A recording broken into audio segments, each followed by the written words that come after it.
नमस्कार। पवित्र चैत्र नवरात्रि उपलक्षे आपण समस्त को अनेक अनेक शुभेच्छा एवं अभिनंदन जनाऊँगी।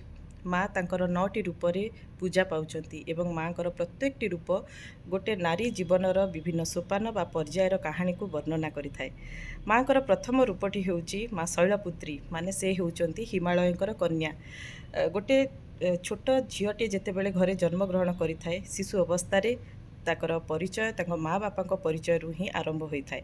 माँ कर द्वितीय रूपटी हेउची माँ ब्रह्मचारिणी माने जेतेबेले माँ शिव को पाइबापी तपस्या करथिले सेटा गोटे शिशु कन्या शिक्षा ग्रहण करने को दर्शई थाए।